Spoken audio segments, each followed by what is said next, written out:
علماء ہیں ان پر لازم ہے کہ ہر فتنے کا مقابلہ کرے۔ لوگ سمجھتے ہیں ان جلالیوں کو پتہ نہیں کیا ہے، ہر کسی کے خلاف بولتے رہتے۔ میں کہتا ہوں سرکار مدینہ صلی اللہ علیہ وسلم کا وہ فرمان ہمیں مجبور کرتا ہے۔ حضور نے فرمایا کہ دین پر حملہ ہو اور عالم دین اپنا علم چھپا کے بیٹھا رہے، دین پر حملہ ہو اور عالم دین گردن جھکا کے بیٹھا رہے، فرمایا کتنا بڑا جرم ہے۔ فرمایا اس نے میری نبوت کو چھپایا، اس نے خدا کی توحید کو چھپایا۔ اتنا بڑا مجرم ہے وہ عالم دین جس کے سامنے ڈنڈی ماری گئی اور وہ مصلحت کا شکار بن کے بیٹھا رہا۔ اب وہ پنڈی کا ایک شیطان ہے جو شیعوں کے اندر شیعہ بن گیا، جو سنیوں کے اندر سنی ہے، جو تفضیلیوں کے اندر تفضیلی ہے۔ کسی نے پوچھا کہ اگر کوئی بندہ یہ نعرہ لگاتا ہے دمادم مست کلندر علی دا پہلا نمبر، تو کیا اس نے صحیح کیا؟ تو اب یہ تھا چونکہ مکار اور دین کا غدار، اس نے سوچا اگر میں یہ کہوں نہیں غلط کہا ہے، دمادم مست کلندر صدیق دا پہلا نمبر، تو میری وہ کمپنی یعنی شیعہ مجھ سے ناراض ہو جائے۔ اور اگر میں یہ کہوں کہ نہیں اس نے صحیح کہا ہے دمادم مست کلندر علی دا پہلا نمبر، تو پھر سنیوں کے چندے بند ہو جائے۔ تو اب اس نے ایک درمیانی راستہ نکالا، یہ بھی خوش یہ بھی خوش، قبل اس کے کہ میں اس پر دلائل پیش کروں۔ میں کہتا ہوں تو جس سوراخ سے بھی منہ نکالے گا، اللہ کے فضل سے امام محمد رضا کے نوکر ہر جگہ پر تیرا تعاقب کریں گے۔ اگر سنی کہلوانا ہے تو امام محمد رضا کے سارے عقائد ماننے پڑیں گے۔ مسلک اعلیٰ حضرت کوئی ایسا لاوارث مسلک نہیں ہے کہ جو کہے کہ میں سنی بھی ہوں اور ساتھ دوسروں کے ساتھ یاریاں بھی رکھے۔ اور ہمارا وتیرہ ہے، ہم گالیاں دینے والے نہیں ہیں۔ الحمدللہ جس شخصیت سے میں نے پڑھا ہے، حضرت قبلہ امام جلالی ایک ایک لفظ پر گھنٹوں تقریریں کرنے والے، ہمارا وتیرہ ہے، ہم دلیل سے بات کریں گے۔ دمادم مست کلندر علی دا پہلا نمبر کہتا ہے کہ اگر کوئی یہ کہتا ہے کہ علم میں علی کا پہلا نمبر تو وہ ٹھیک کہتا ہے، کہتا ہے کہ علی دا پہلا نمبر اور مقصد ہے علم میں، تو وہ بالکل ٹھیک کہتا ہے، علی دا پہلا نمبر۔ آپ لوگ بھی بڑے سادے ہیں، آپ کہتے ہیں کوئی نہیں بات، اگر کوئی کہتا ہے علی کا پہلا نمبر تو سانو کی ہے۔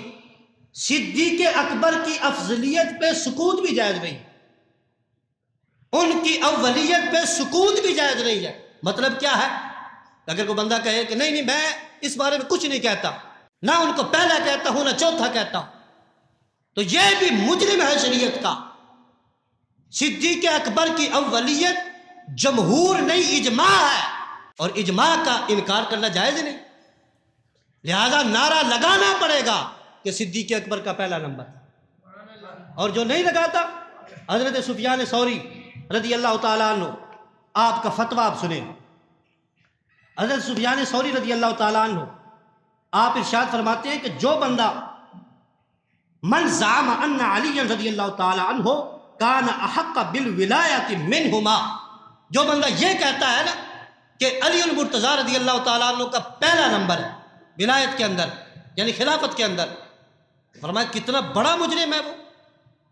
صدیق و عمر سے پہلا نمبر جس نے دیا علی المرتضیٰ کو، فرمانے لگے فقد خطأ ابا بکر وعمر والمہاجرین والانصار رضی اللہ تعالی عن جمیعہم، فرماتے ہیں کہ یہ ایسا بدبخت ہے کہ جس نے صدیق و عمر اور سارے مہاجرین اور سارے صحابہ اور سارے انصار کو معاذ اللہ گناہگار کہا ہے۔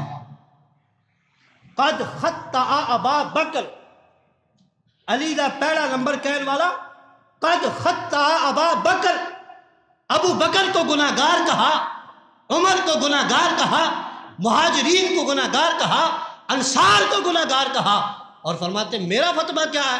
کہتے وما اراہو یرتفع لہ ما ھذا عمل الی السماء، کہتے میرا یہ فتویٰ ہے چاہے جتنا بڑا عبادت گزار ہو، جو صدیق کی پہلی خلافت نہیں مانتا، اللہ تعالیٰ اس کا کوئی عمل بھی قبول نہیں کرتا، کوئی عمل، کوئی اس کا عمل نہیں۔ ساری زندگی مسجد میں ڈیرا لگا لے، ساری زندگی روزے رکھے، ماننا صدیق کو فرض ہے پہلے نمبر کا۔ اب یہ تو تھا کہ ہمارے لحاظ سے ہمارے جو سادے لوگ کہہ دیتے کوئی بات نہیں، بات ہے، اور یہ مولویوں کے جھگڑے نہیں، یہ مولا کی بات بتا رہا ہوں، مولا کی بات بتا رہا ہوں۔ جو صدیق و عمر کو پہلے اور دوسرے کا نہیں مانتا وہ معاذاللہ صحابہ کو گناہگار کہہ رہا ہے۔ اب حضرت امام قرطبی رحمۃ اللہ علیہ آپ ارشاد فرماتے ہیں وما محمد الا رسول، قرآن کی یہ آیت ہے، اس کے تحت آپ لکھتے ہیں کہ جب نبی علیہ السلام کا وصال ہوا، جب نبی علیہ السلام کا وصال ہوا، صحابہ میں اختلاف ہو گیا کہ حضور کا وصال ہو گیا، اب تدفین کہاں کرنی ہے؟ تو فرماتے ہیں اس وقت صدیق اکبر تھے جو سب سے بڑے عالم تھے، انہوں نے حدیث پیش کی کہ انبیاء جہاں فوت ہوتے ہیں وہی ان کے مزار بنائے جاتے ہیں۔ فرماتے ہیں یہ دلیل ہے کہ صدیق اکبر سب سے بڑے عالم تھے۔ اور اس کے بعد اگر آپ دیکھیں شارح بخاری حضرت ابن بطال آپ فرماتے ہیں وفیہ ان ابا بکر اعلم الصحابہ لأن ابا سعید شہد له بذلك بحضرت جماعتهم ولم ينکر ذلك علیہ احد۔ جب نبی علیہ السلام نے اپنی وفات کی خبر دی اور مبہم طریقے سے دی اور فرمایا ان اللہ خیر عبدا بین الدنیا وبین ما عنده فاختار ما عند اللہ، اللہ تعالیٰ نے بندے کو اختیار دے دیا کہ جو دنیا میں ہے یا جو اللہ کے پاس ہے وہ جس کو بھی اختیار کرے، تو فرمایا کہ اللہ کے بندے نے اللہ کے پاس جو ہے اس کو اختیار کیا۔ حضرت ابو سعید فرماتے ہیں کسی صحابی کو سمجھ نہیں آئی سرکار کیا بیان کر رہے ہیں، صدیق اکبر کو اس وقت بھی پتہ چل گیا کہ سرکار اپنی وفات کی خبر دے رہے ہیں۔ اور فرماتے ہیں ابو سعید خدری کان ابو بکر عالمنا، یہ دلیل ہے کہ ابو بکر ہم میں سب سے بڑے عالم تھے، اور یہ ابن بطال نے دلیل بنائی، فرمایا کہ ابو سعید خدری صحابہ کے درمیان بیٹھ کر یہ حدیث پیش کر رہے تھے کہ جب سرکار نے یہ خبر دی وَكَانَ ابو بکر عالمنا، جب یہ کہا وَلَمْ يُنْكِرْ ذَلِكَ عَلَيْهِ أَحَدٌ، کسی صحابی نے اعتراض نہیں کیا، کسی صحابی نے آگے سے انکار بھی نہیں کیا، پتہ یہ چلا سارے صحابہ کا یہ عقیدہ تھا ولایت میں بھی پہلا نمبر صدیق اکبر کا ہے اور علم میں بھی پہلا نمبر صدیق اکبر رضی اللہ تعالیٰ عنہ۔